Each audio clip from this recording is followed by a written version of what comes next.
going on, all you minties? This is the Uncanny Omar from Near Mint Condition, and join me today for part 3 of the comprehensive reading order of X-Men in collected editions. Let's get started.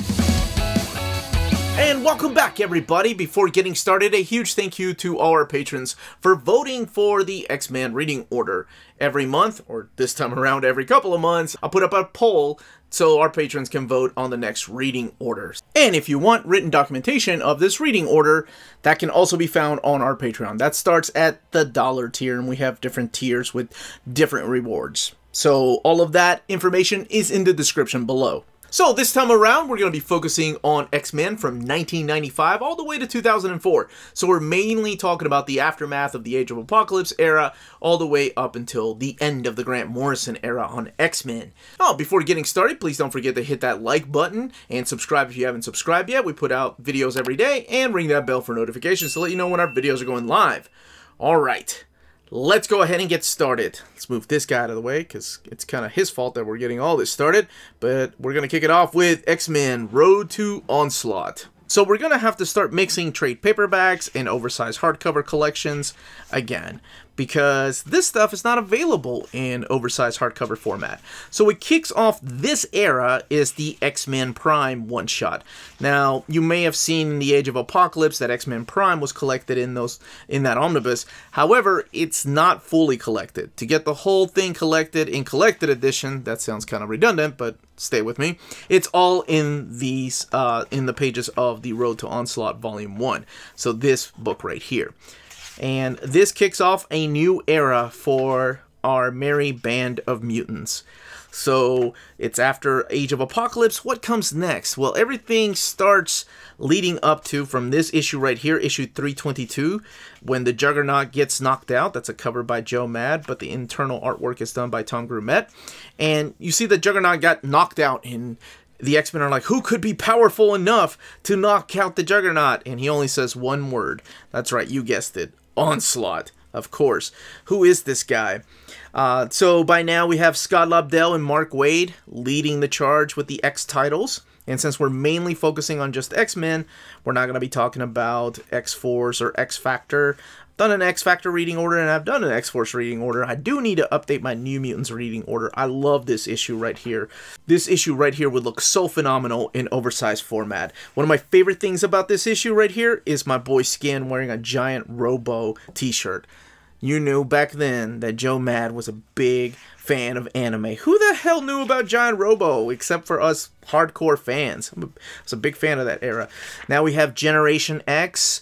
Remember, after the events of the Fatal Attraction storyline and the Phalanx Covenant, we've got a new team.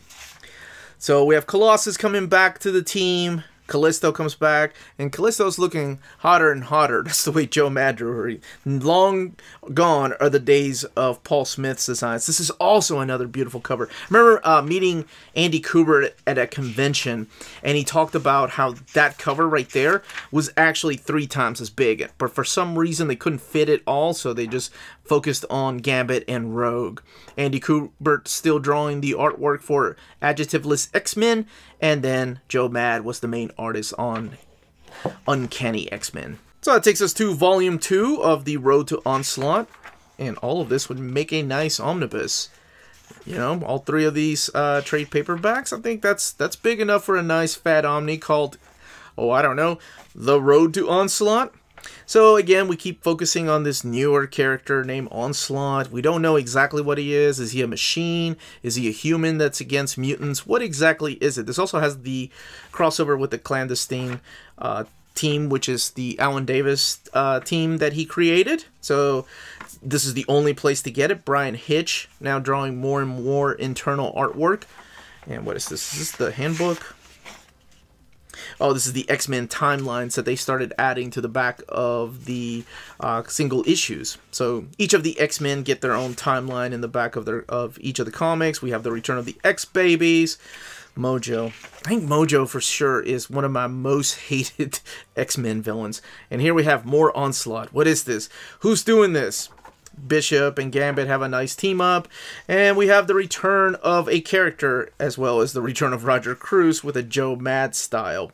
we have the return of a young Magneto. Okay, so Magneto, the last time we saw him, remember when I spoiled a little bit of what Fatal Attractions was, Professor Xavier turned his brain off, and maybe what happened? But we'll talk about that here in a second. But this is now a younger, hotter Magneto with longer hair. Forgot everything about his past, and goes by the name of Joseph. And that's all we know about him. Wolverine still looking like Wolverine, but by the time we get to the next couple of trade paperbacks, including Onslaught, he's going to be looking a lot different. And here we have Great and Creed, now Sabretooth, joining the X-Men, and he does something horrible to Betsy. Taking this all the way to the Sabretooth Red Zone one-shot, beautifully drawn by Gary Frank. Alright, let's keep going. Now we have one of my favorite covers. I had no idea. Now we have one of my favorite covers. This is from X-Men number 50. Adjectiveless X-Men. Look at that. Joe Mad drawing Doctor Strange. That's awesome. But that cover introduces us to the character of Post. I know it's a ridiculous kind of hokey name, but it's a, I don't know, I just like his design. And speaking of design, Joe Mad, man, he must have just watched Ninja Scroll or played Samurai Showdown whenever he drew these issues right here of Wolverine and Archangel teaming up with Doctor Strange for this very Japanese and anime inspired story. Then we have the Archangel one-shot in here. That's all in black and white. But we have the return of the Brood. We haven't seen the Sleazoids in a while, so it's nice to see them come back to Earth. One of my favorite stories I didn't get to talk about is during the Mark Silvestri and Chris Claremont era of X-Men, that when the Brood take over a bunch of mutants. So all of this, of course, leading into a big event. Now, the other important thing during this era is that why do we have two beasts? Well, remember the Dark Beast that was around in the Age of Apocalypse? Well, him and a bunch of other characters, including X-Man, came over to our universe. They made it over. There are 4 characters. I'll leave the other 2 for you to find out who they are. But Dark Beast came over here and decided to, you know, dye his hair blue to take over the role of Hank McCoy. So for a while, he plays the role of Hank McCoy while Hank McCoy is trapped behind a wall. So this is the issue I was talking about. I don't know what it was. I think Cam Smith, yep, Cam Smith does the inks for this, and just, it blew me away. I was like, man, Mark Silvestri is on a whole new level these days. His eyes, like the way that he drew the eyes, I'm pointing at the eyes. Eyes up here, okay, everybody, were a lot different than the way that when he first started. He was honestly starting to look more and more like his brother Adam Kubert, who at this time was working on the pages of Wolverine. Now we have Emma Frost again playing a bigger role in the X-Men because she's part of the Generation X team. She's the one with Banshee leading that team. She's the headmistress. And Cannonball officially joins the X-Men. He's graduated from the X-Force team into the X-Men. We get more of Apocalypse in here, with a couple of surprises, and all of this leading into the event known as X-Men Avengers Onslaught. Now, a lot of it has been collected in milestone format and these 3-volume trade paperbacks, so it is available in trade paperback format as well as this omnibus. However, this omnibus is out of print as of this video. Who knows after this video where we'll be, or when you're watching this video. So we go back to issue 287 of Uncanny X-Men. The entire reason that Bishop and his 2 buddies came and traveled back to the past, because he had known about the X-Traitor. Somebody was going to betray the team, and I didn't really get to go into detail about that in the part 2, but that was mainly his mission. He was going to try to figure out who the traitor was. Now, of course, at the time, everybody was pointing the fingers at Gambit, including all the readers, because obviously Gambit had to be the traitor. So, well, it turns out to be somebody different. Now, if you've never read this, you know, you may just skip this part and go into the next book, which is the Onslaught Aftermath, but I am going to talk just a little bit about this because it is important to note how all this comes about. So it all kicks off in this important issue of X-Men 54 right here. So this reveals finally, after about a year of teasing us, the identity of Onslaught. So again, spoilers just in case you don't want to know who it is, but you know, I don't know. I know there's at least a dozen people that don't know who Onslaught is, but in case you know who it is, let's go ahead and talk about it. So the big shocking surprise is that the X-Traitor is also the identity of Onslaught, and that is Professor Charles Xavier. What? Mind blown! I know. How did that happen? Remember in the Fatal Attraction storyline when Professor Xavier turned off Magneto's mind? Well, that's not really what happened. A little part of Magneto went inside of Professor Xavier, making him a little loony. I swear this is like the most simplest term I can explain. But made him a little loopy, and then, oh wait, I'm evil, so now I'm gonna destroy the entire Marvel universe. So I wonder if this originally started as an X-Men event, and then when people like Rob Liefeld and Jim Lee said, hey Marvel, we want to borrow some of your characters for a year, lease them out to us, we'll give you some money. They were like, yeah, sure, go ahead. And that's when it became a big event. But yes, this also served the purpose to present us to the Heroes Reborn era. So you have characters like the Fantastic Four and the Avengers and half of Hulk. You can read this for yourself to know exactly what I'm talking about. They get thrown into another universe. Meanwhile, the entire human race thinks, hey, wait a minute. The X-Men are guilty. They have to be the ones that did this. We hate mutants even more. Yeah, go figure, right? Post is still there. He's one of the heralds of Onslaught. And then the Legacy Virus is still has a big role to play here. One of my favorite endings. I've talked about this when I did an overview of the X-Men Avengers Onslaught, but I love this ending of the Fantastic Four. It's so cheesy, but I don't care. It works. If we fail, humanity dies. Get ready to rumble, people. In the words of my dearest friend, it's clobbering time. Enough said. Oh, badass! All that written by Tom DeFalco. And of course, the Fantastic Four went over into the Heroes Reborn universe. Here we have Andy Kubert drawing issues of X-Men. And then the Marvel Universe Onslaught. This is where everything wraps up. Drawn by Adam Kubert. And then also Joe Bennett, who is now drawing the pages of the Immortal Hulk. But this is the phase 2 of Onslaught. He looks like that. Now Professor X is fighting him going, wait, I'm not evil. However, you know, after all this event, you can read for yourself how it all ends. The government steps in and says, you know what? Professor Xavier is evil. We're going to take him and we're going to put him away. Now, Wolverine looks like an ogre during this time. I'll do a Wolverine reading order sometime, but it's basically because of issue 100. But yeah, Professor Xavier goes away. And in a most dramatic turn of events with this issue, I also left comics.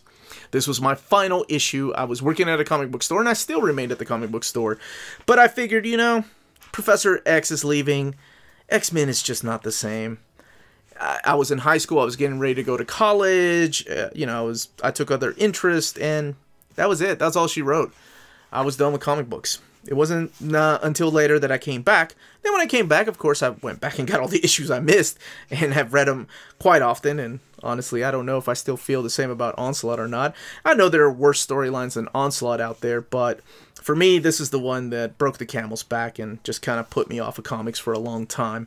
But you can be the judge, you know, yourself. You can find out how good or bad this book is in trade paperback format, or hopefully they will reprint this. We're still not done with the name Onslaught. This is the aftermath of Onslaught, called Onslaught Aftermath. And I love the fact that Marvel has just made an attempt to collect everything in chronological order. They've done an amazing job, honestly. Between the pages of Omnibus editions and in trade paperback format, Epic Collection, and oversized hardcovers, we've gotten just about everything in oversized hardcover format. As far as Adjectiveless X-Men and Uncanny X-Men, this is is this the Bigot issue where he finds out his dad hates mutants and hates the fact that, you know, a lot of people use this issue of Bobby and his father, you know, to kind of, I do have to talk about a retcon that happens later on, but that's, you know what, I'll wait till we get to the Bendis era. We also have issues of X-Factor collected in here because it wraps up some storylines from the Graydon Creed storyline. But this is the Aftermath issue. This is what's happening to the X-Men after Professor Xavier leaves. And honestly, this is where some of the writers start wrapping up a lot of their stories to make way for a new era. But not before we get to a crossover. And see, this and the Trial of Gambit could be put together in one Omnibus edition. We still have, oh yeah, the Game Master, the guy that started all the Upstarts thing. He's still there. We have earlier artwork by Jimmy Chung. Love his art. You know, I actually love his art more back then than I do now. I think now he's just going as a cover artist. But back then, loved his artwork. Is this Herrera, I think, who the artist was? And let's keep going to the next trade paperback. Trying to move this a little bit quicker so I can add more books in here. So this is the Trial of Gambit. This wraps up the Joe Mad era of X-Men, as well as the Scott Lobdell era of X-Men. So Cannonball joins the team officially now. And we have, oh, always love that. That's a variant cover of Rogue. Some of the X-Men get lost in space, and some don't come back for a long time, including Bishop with Deathbird. But this all leads into the issue 350, which is a big retcon because, remember the Mutant Massacre when I talked about that, like how the Marauders got into the tunnels, how they followed Tommy into the tunnels? Well, the big retcon for the Trial of Gambit that always aggravated me is that Gambit let the Marauders into the tunnels. So let's look in there. So this issue right here. Yeah, there's a trial being held. I'm not going to tell you who is holding the trial because it's kind of confusing and doesn't make any sense. This retcon doesn't make any sense. This you know, sometimes I can shy away from my not so loving nature of X-Men, and this is one of them that this one really pissed me off as far as this retcon. It just didn't make any sense. Why would Gambit be part of the Marauders and lead them there when they themselves were led there by Tommy? We're also introduced to 3 newer characters, Cecilia Reyes, Maggot, and Marrow, who will end up joining the team. Now, one issue of Operation Zero Tolerance is collected in here. However, the actual event is collected in milestone format as well as this particular oversized hardcover. So now the X-Men have a newer villain. His name is Bastion, and he does have actually pretty cool ties to the X-Men. How, you can find out for yourself, but here we have another big crossover. So this is where a bunch of humans are sleeper sentinels. So remember, like the sleepers in Battlestar Galactica? Very similar to that. They don't know they're sentinels, and now they're coming out as sentinels. And this is where we're properly introduced to Cecilia Reyes. Marrow comes in, and then, like I said, Maggot all end up joining the X-Men for a whole new era of X-Men. So this particular crossover goes into Wolverine, it goes into Cable, it goes heavily into Generation X because Bastion had kidnapped Jubilee for a long time. Chris Bacalo's still doing a lot of the artwork for Generation X. However, James Robinson had taken over the run. And here we have, this is Adjectiveless X-Men with Carlos Pacheco now drawing the title. And this is the issue of X-Men with Marrow. There's the Sentinels, Lionel Francis Yu. X-Man even gets into the tussle here with, this time, I think Roger Cruz and Luke Ross were both drawing X-Man during the time. And yeah, this all wraps up in an issue of X-Men when I think it's collected in the next book. And that is X-Men Gold, Homecoming. And this gets a little confusing because this is called X-Men Gold number 0. So when those issues of Mark Guggenheim's X-Men were coming out, this is one of the trade paperbacks they were selling at the time, but they labeled it as 0. But what they really did was just use this for orphaned issues, to collect the orphaned issues that were not previously collected before. So this has Adjectiveless X-Men 70 through 79, as well as the Doom Manual and then part of Unlimited in here. But this introduces us to the new team, and as well as Carlos Pacheco drawing the issues. And I loved his style back then. Yeah, even though Marrow and... Actually, I was okay with Marrow and Cecilia Reyes. Maggot was just the character I couldn't... It was just really difficult to understand what the hell he was saying. And I don't think any of the writers knew what to do with him. Love the angles that Pacheco drew here. So Joe Kelly is now taking over the book. That is the main writer of X-Men. And he stays around for a little while. Man, look at that. Is that Adam Polina, I think? And then Matt Broom doing the inside of the artwork. Joseph finding out a little more about himself and Magneto, and the return of a villain there. And let's keep going to the pages of X-Men Blue, which is X-Men Blue Reunion, volume number 0 again. When they were coming out with the X-Men Blue by Cullen Bunn, this was labeled as number 0, so it's a little confusing. So this is the stories of Uncanny X-Men. So issues 351 to 359. So after the Trial of Gambit is when all of this takes place. We have a whole new team, and Wolverine is back on the team. And we also, speaking of team, we also have a new creative team. We have Steve Siegel taking over the book. And Steve Siegel is probably best known as writing the issue with the crows, with the birds, which is not a good issue at all. As a matter of fact, it's kind of horrible. We have Chris Bachalo coming in and doing the main story arc. And the X-Men are separated. We're seeing some of the X-Men in space. Some of the X-Men are here on Earth. And as I mentioned, Joseph is finding out more about himself. And a little bit of a spoiler because I have to talk about the Magneto War. But it's during this particular volume that he finds out that, wait, he's not Magneto. Magneto's really out there somewhere. But what happens next? Where do we go next? We'll look no further than X-Men, The Hunt for Professor X. See what I mean? All of this could be an omnibus or a couple. I'm in. You call it The Hunt for Professor X. So again, Steven Siegel, Joe Kelly, introducing us to new characters. And of course, there's a thing with Cerebro going on. And who are these new characters that kind of look like an amalgam of the original X-Men? Well, you can find out for yourself there. We have Brett Booth drawing some of the artwork. And his artwork recently on some of the new X-Men stuff has been freaking awesome. I really like it. Steven Scrose before he took off to do the Matrix storyboards. And more about our newer characters. Chris Bachalo on the pages of Uncanny, and then Carlos Pacheco on the pages of Adjectiveless X-Men. That is Adam Kubert. That is gorgeous. I love when he does stuff like this. He still does stuff like this. And I love when he does it.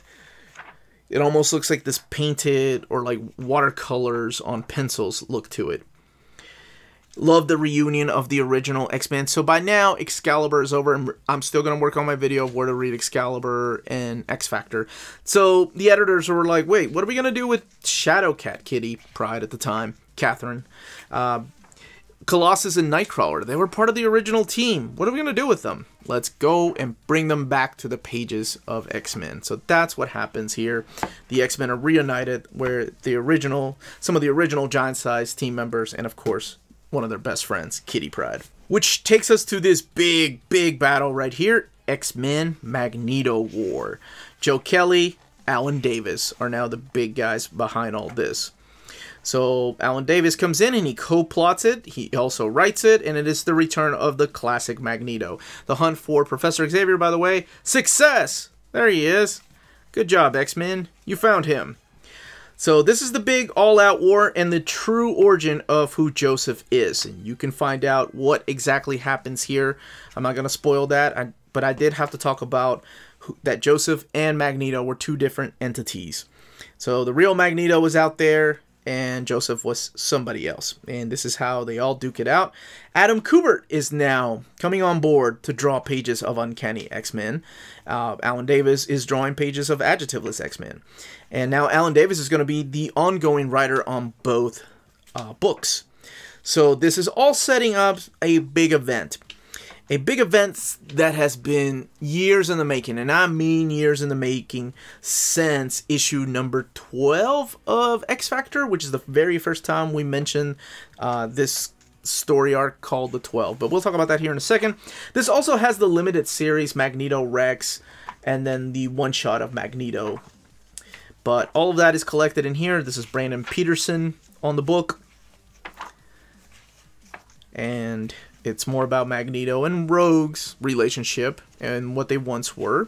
And it also has Quicksilver here and there. This is Tom Rainey all the way in the back. And look at that, man. Adam Kubert, he was kicking all kinds of ass back then on Uncanny X-Men. This is a fill-in issue by Jimmy Chung, where the X-Men go to space and they run into some Skrulls. So, let's talk about the next big book. X-Men vs. Apocalypse, the 12. I know this storyline gets a lot of hate because a lot of people speculated that this was going to be something else, that, you know, you start building a storyline up in your head for years. And honestly, I did too. I thought the 12 was going to take us a completely different route, but this is what is canon now. Rob Liefeld comes back to the pages of Cable, and not that he ever drew Cable, but he did create the character or co-create him. and he gets to draw some of the characters from X-Force. He did do a couple of issues of X-Force during this time. There's a big fight between Cable and one of Apocalypse's new horsemen. So Apocalypse returns, and he is capturing the 12. He needs the 12. And the 12 was this... By the way, I've done a thorough overview of this book without giving spoilers away, and I'm going to do a really quick synopsis of it. The 12 has been hinted, like I said, since the pages of X Factor number 12, that... Or was it number 10? There's the new death in the pages of Astonishing X-Men. This is not to be confused with Joss Whedon's Astonishing X-Men. That's actually an ongoing series. This was just a mini-series. And also not to be confused with the mini-series from the Age of Apocalypse. So this is more like Astonishing X-Men Volume 2. But the 12 were these 12 mutants that were supposed to lead the way for mutant kind to the future. They're the most important, most powerful. Sometimes they're not even that powerful. They just happen to be of some kind of importance. And here's Rob Liefeld's issue with, I think Joe Pruitt is the writer during Cable, during this year's. But that's pretty much it. So Apocalypse is kidnapping these 12 mutants, and he's using their power source, and, you know, in a very villainy way. It's good to see Machine Man, when they were trying to make Machine Man X-51 into part of the X-Men universe, by having ties to Warlock. So, yeah, that's what this big event was. And something happens at the end of this event where Cyclops is missing for a while. But that's okay, because after this we get the return of somebody very special. And that is the return of this gentleman right here, Chris Claremont. After a few years of being gone from the X-Men, he comes back to reclaim his glory in the pages of Uncanny and of Adjectiveless X-Men. He introduces us to some new characters, or some new beings called the Neo, and he starts using a lot of these characters we haven't seen for a while, and starts playing around with some new characters. He starts retconning some of the characters' backgrounds, like Wolverine and Professor X. So yeah, I was going in with full curtains, with nostalgia curtains in my eyes, because I was like, no, this is amazing. He can't do anything wrong. Yeah, this era was pretty interesting. And yeah, he starts setting up a bunch of the events. Cyclops is still missing. We'll get to that here in a second. But, I mean, he is free to do whatever he wants to with the X-Men. Now, the legacy virus is still going around during this time, so we got to put an end to that.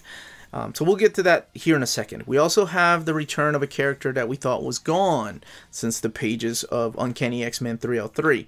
And that is during the pages here of X-Men Black Sun miniseries. There was a follow-up to that, which was called X-Men Black Sun Magic. Now, if it's Ileana or another character, be interesting to see what you all think if you haven't read it. But all of that is collected later on in the pages. Or actually, no, that's not been collected yet. I forgot, they did not add that to the pages of X-Men Eve of Destruction. So, the big thing here is the Dream's End storyline. So, Senator Kelly, who's been a big supporting character in the background of X-Men, he's the big senator. He's been playing a part for the longest time. He had things to do with the Sentinels, and just been a big part of the X-Men. Well, something happens to him, sadly. The Legacy Virus succumbs another mutant during these pages. And we also get... one of the most important things here is the character of Moira McTaggart. Now, Moira McTaggart is a character that plays an important role later on, so I do have to talk a little bit about spoilers here. And that is the death of Moira McTaggart. So during this particular Dream's End storyline, Moira dies. Like, she's gone. And sadly, Professor Xavier is left to mourn. This is an interesting flashback issue because there's a little bit of retcon in here, so I'll skip that. But that all... oh, I forgot. Yes. So, Chris Claremont wasn't done with his stories in X-Men and Uncanny. He had a lot more stories to tell. However, during this time, the editors were like, hey, we're going to start getting some new blood into X-Men. There's this guy named Grant Morrison, and he wants to start writing X-Men, or we offered him X-Men. So he said yes. So what they did was they told Chris Claremont, hey, you can wrap up your story here and we will continue it in another series. So that's where Extreme X-Men comes in. But it all starts here in the pages of Adjectiveless X-Men 109. Yes, this one right here. But before we talk about Extreme X-Men, let's talk about... where the hell Cyclops? Well, we haven't forgotten about Cyclops. So here we have the Magneto series, Dark Seduction, which is where he's taking over the entire country of Genosha. The government has kind of granted him a place to be in Genosha. This is all drawn by Roger Cruz. We also have a little bit of retcon going on with Polaris there. We have X-Men Forever, which really what X-Men Forever is, a mini-series that makes the characters look like their movie counterparts because the movies were doing really well at the time. So it involves some galactic characters that I won't get involved with or go into the middle of. But the main thing here is the search for Cyclops. That's the big thing here. And yeah, just like the hunt for Xavier, they did a good job and they found Cyclops. So Cyclops is back with the team. The other completely unexpected, but I have to talk about thing here is in this particular issue. So again, just a little bit of a spoiler, but if you're reading X-Men now, you probably know what's going to happen or what's going on. So the legacy virus is still a thing during this time. And Colossus is just tired of people losing their loved ones to it. And Hank McCoy, our Beast, back to being Beast, because Dark Beast is gone for now, figured out a way to cure it. However, they need a vessel. They need a body. So somebody has to sacrifice themselves in order to let this new vaccine spread throughout the air. And of course, Colossus, being the gentle soul that he is, sacrifices his life and dies. And this is Scott Lobdell coming back for just a couple of issues, but I'm not going to lie. That issue made me cry. That was hard to read because they go back to the very beginning of Giant Size 1 where he ran into Professor Xavier. And then this next issue where freaking Kitty Pryde has to scatter his ashes in his homeland. Dude, this was rough because it talks about her and how she had a crush on him. And this is where she ends up leaving the team. Like, she doesn't want to be found anymore. She's done with the X-Men. She's lost too much. So, we're also... Wow, that's a pretty hot cover there by Adam Polina. This is the search for Cyclops, where they end up finding him.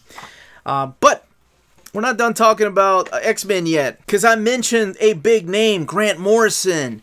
They said that Grant Morrison can have his own book, and by God, they meant it. So Grant Morrison and Frank Quitely, I believe is how you say his name, Quitely, not quietly, but they take over the pages of Adjectiveless X-Men. Now, the important thing to note here is that the title changes. Remember when X-Men became Uncanny X-Men? That's what happens here. The Adjectiveless X-Men becomes New X-Men. So it gets a little bit confusing, especially later on when there's an actual New X-Men series. So during this era, we're introduced to this character of Cassandra Nova. Now, she has ties to Professor Xavier. We're also heavily introduced to the fact that now Emma Frost is a big-time X-Men member. She is no longer playing with Generation X. As a matter of fact, Generation X is no more during this time. There's, this took me a while to get into the artwork, but the story is phenomenal. This is the era where I came back. So after a few years of being gone, a friend of mine was like, dude, you need to read Grant Morrison's X-Men. You know you loved Morrison's JLA, you loved his Doom Patrol, you loved Invisibles, you loved Animal Man.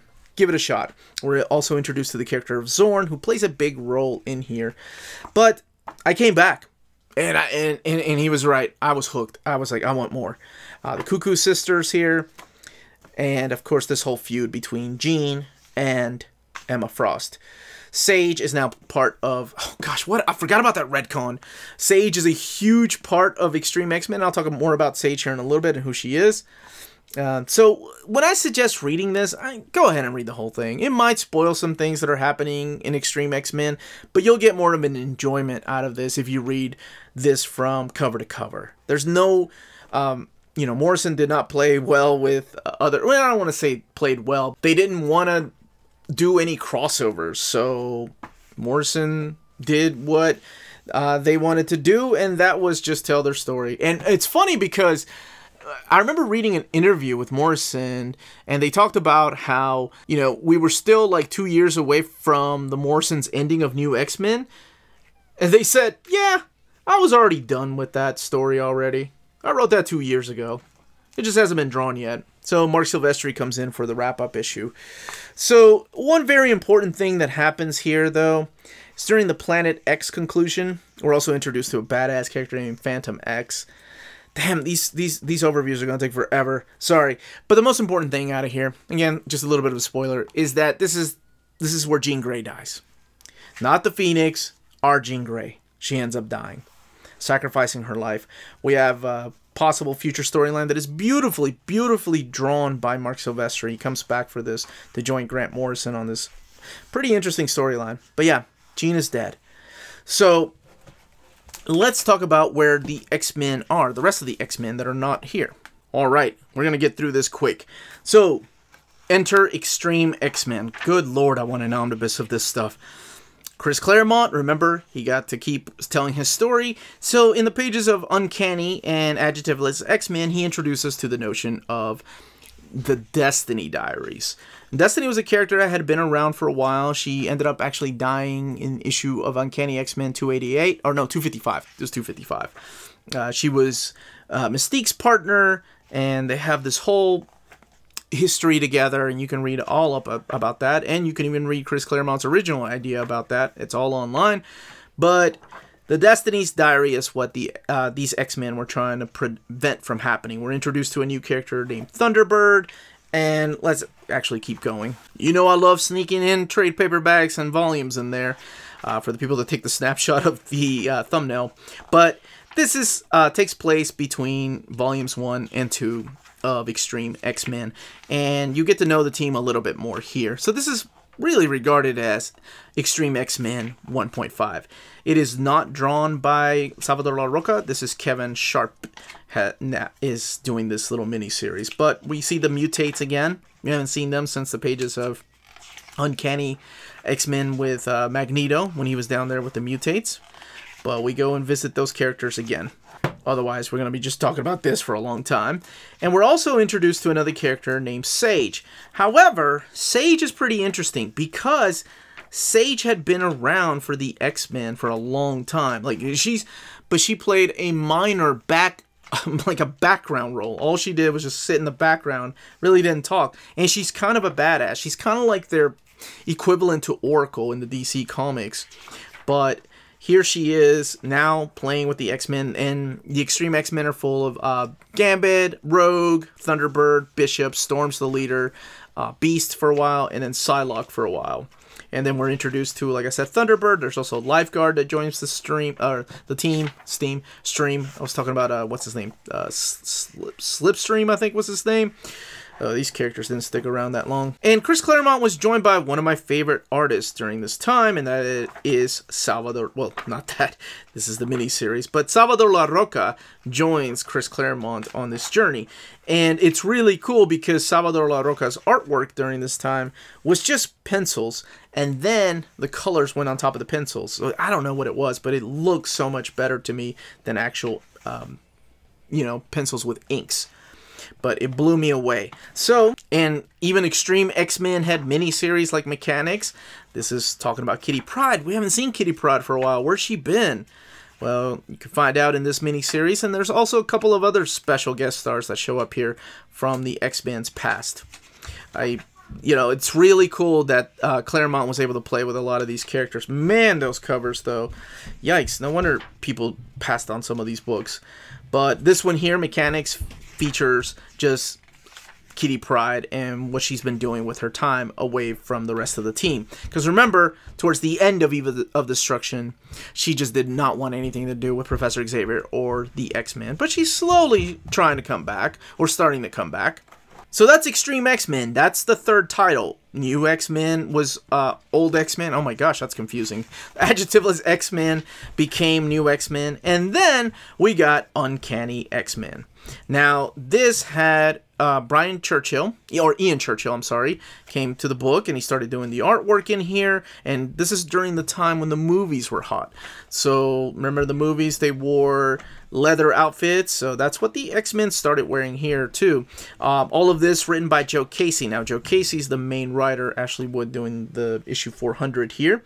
But Joe Casey is the main writer, and he starts introducing us to the concept of expanding rather on the concept of the X-Corp, which is a team that kind of runs with the government.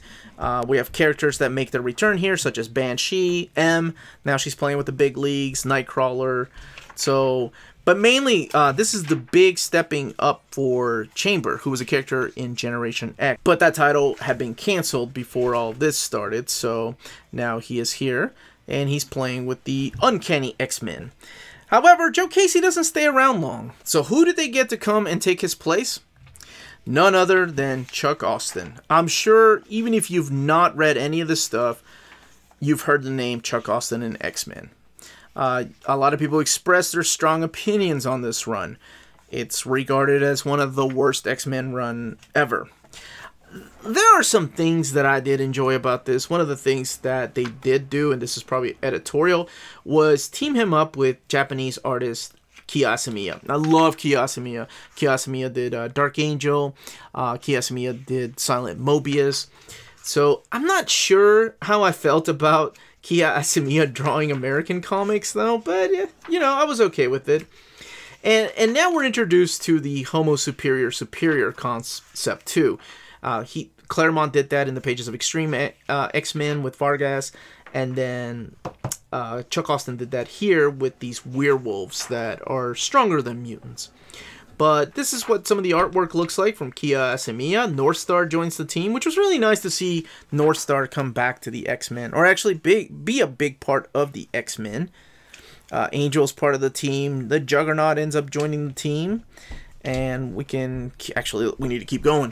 So one of the things that Marvel loves doing, their collected editions department, and I love that they do this, is take orphaned issues and put them in collected editions.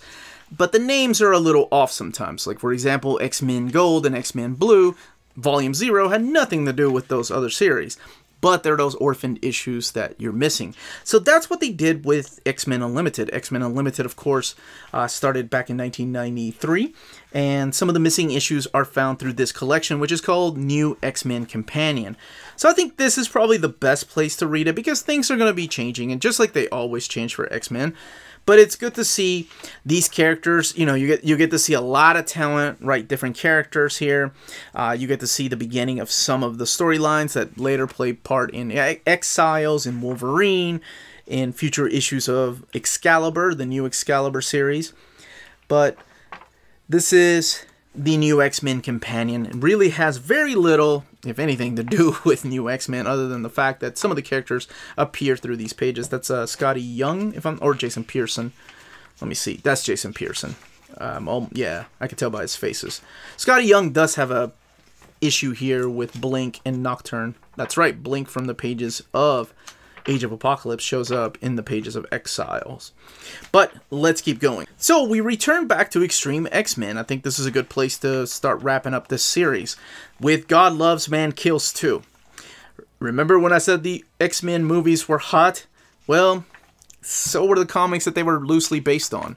And X-Men God Loves, Man Kills was kind of the basis for X2, X-Men United. So they wanted to make a sequel. Of course, Chris Claremont was like, yeah, I know what I'm going to do. And one thing you're probably going to notice is the lack of Salvador La Roca. So by now, Igor Cordy took over the book. And his artwork, honestly, he's a phenomenal artist. And I know a lot of people give him a lot of crap when he takes his time, when he's only doing one monthly book. But during this era, he was working on 2, sometimes 3 monthly books, including Cable or Soldier X. So, you know, it felt a little bit rushed here, and they actually reprint God Loves, Man Kills in the back of this one. See, if there was an omnibus, you wouldn't really need that. But yes, Igor Cordy takes over the book. I forgot the way that they have some of these mapped. So issue 24, Salvador La Roca's artwork is here towards the beginning. And then later on, you get Igor Cordy over here. So, again, back to the X-Treme X-Men, the leftover team.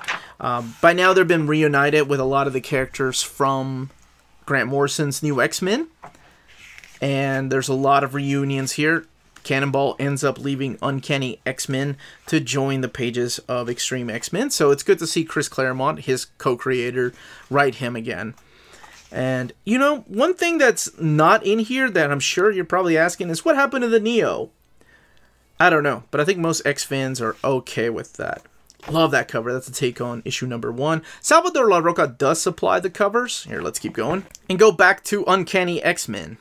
So again, Chuck Austen. See, this is why I told you to just read on through all of Grant Morrison's new X-Men. Because, you know, you don't want to take a break to go read The Trial of Juggernaut or She Lies with Angels. Philip Tan supplying some of the artwork now, and actually Philip Tan ends up drawing some of the stuff here. There's a crossover with the Exiles, so there's Nocturne, and this is the first time Nocturne and Nightcrawler meet. She's an alternate reality version of Nightcrawler's daughter. There's a little backstory of Mystique and her lover, and then, yes, Philip Tan. In the pages of the Draco, probably regarded as, between this and She Lies with Angels, as one of the worst X-Men storylines. And having read every X-Men, my personal opinion, it's bad, but it's hard for me to say what's the worst storyline. I have an easier time saying what's my favorite one, because at the end of the day, these two people, this team of people got together and made a comic book. Whether it's regarded as good or not, they still did something that I haven't accomplished. They got to make an X-Men comic book on top of that. And The Trial of Juggernaut, where, speaking of She Lies with Angels, he lies with She-Hulk. So weird. Alright, let's keep going. That She-Hulk bit, though, I think that was retcon in the pages of Dan Slott's She-Hulk. And as I was saying, yes, Salvador La Roca supplying the covers for X-Treme X-Men. And X-Treme X-Men is about to wrap up. Chris Claremont is about to leave X-Treme X-Men, but for something else. Now we have the return of Callisto, looking a little bit different because of Mask, but it's not the Mask from the Mutant Massacre, it's another Mask. Because that Mask from the Mutant Massacre was killed in the pages of, I think it was X-Force 1, if I'm not mistaken. But it is the return of Callisto. That is the real Callisto, and she stays like that for a while. She stays like that in the pages of New Excalibur, or Excalibur rather. That, man, say what you will about the internal artwork, but you know, Salvador La Roca's artwork was awesome. His art's a little bit different these days. This is the Coliseum issue. I do love those kind of issues. All right, let's keep going. To wrap up X-Treme X-Men with volume, what is this? Volume 8, I think? Prisoner of Fire. Prisoner of Fire. Interesting title. So, here we wrap up. See what I mean? Igor Corti, actually, that's really good. But when he's rushed, not that great. So here the remains are Sage and Bishop and all the other characters. By now, these characters have heard of Jean's passing in the pages of New X-Men. Kitty Pryde is back on the team. And towards the end of this, they go and find somebody that they haven't... Oh, we wrap up the Vargas storyline with Rogue doing something that a lot of people did not agree with Rogue doing. So again, the X-Men are lost without Jean for a while. She's gone. This is not the Phoenix. This is not Jean submerged underwater in a state of suspended animation. This is it. She really died. So Chris Claremont wraps up his storyline. And this is just a little bit of a spoiler, but I need to explain this so it doesn't come out of just nowhere. And I forgot that the annual is also included in this final volume. But the Prisoner of Fire turns out to be Rachel Summers, Phoenix. She's been gone for a long time. So these characters are about to make a return to another book. And here's where you'll find the annual. But before those characters can return to another book, we have to wrap up Chuck Austen's run on X-Men. So again, in the pages of Uncanny X-Men here, wrapping up his run is this particular volume. And this is called X-Men Reloaded.